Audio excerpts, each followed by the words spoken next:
பழனியில் நடைபெறவிருக்கிற உலக முருக பக்தர்கள் மாநாடு குறித்து இந்து சமய அறநிலையத்துறை அமைச்சர் சேகர் பாபு ஆய்வு மேற்கொண்டு அதிகாரிகளுடன் ஆலோசனை நடத்தினார். திண்டுக்கல் மாவட்டம் பழனியில் அடுத்த மாதம் இந்து சமய அறநிலையத்துறை சார்பில் உலக முருக பக்தர்கள் மாநாடு நடைபெறுகிறது. ஆகஸ்ட் மாதம் 23, 24, 25 ஆகிய 3 நாட்கள் நடைபெறும் மாநாட்டிற்கு ஏராளமான முருக பக்தர்கள், ஆதீனங்கள் மற்றும் மடாதிபதிகள், தமிழ் அறிஞர்கள் உட்பட ஆயிரக்கணக்கானோர் வருகை தருவார்கள் என எதிர்பார்க்கப்படுகிறது. திருக்கோவிலுக்கு சொந்தமான அருள்மிகு பழனி ஆண்டவர் கலை மற்றும் பண்பாட்டு கல்லூரியில் நடைபெறவுள்ள முருக பக்தர்கள் மாநாட்டிற்கான ஏற்பாடுகள் தீவிரமாக நடந்து வருகிறது. இந்நிலையில் இன்று இந்து சமய அறநிலையத்துறை அமைச்சர் சேகர் பாபு பழனிக்கு வருகை தந்தார். அதிகாலையில் பழனி மலைக்கோவிலுக்கு சென்ற அவர் சாமி தரிசனம் செய்துவிட்டு மாநாட்டிற்கு செய்யப்படும் ஏற்பாடுகள் மற்றும் பணிகளை பார்வையிட்டு ஆய்வு மேற்கொண்டார்.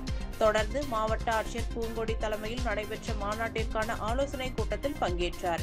ஆலோசனை கூட்டத்தில் உணவு மற்றும் உணவுப் பொருள் வழங்கல் துறை அமைச்சர் சக்கரபாணி, இந்து சமய அறநிலையத்துறை செயலாளர் சந்திரமோகன், பழனி சட்டமன்ற உறுப்பினர் செந்தில்குமார், பழனி திருக்கோவில் இணை ஆணையர் மாரிமுத்து, காவல்துறை மாவட்ட எஸ்பி பிரதீப் உள்ளிட்ட வருவாய்த்துறை மற்றும் திருக்கோவில் நிர்வாக அதிகாரிகள் கலந்து கொண்டனர்.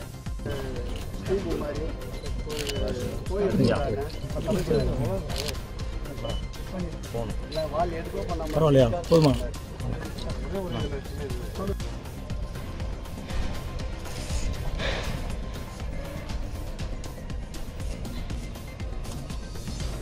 போட்டு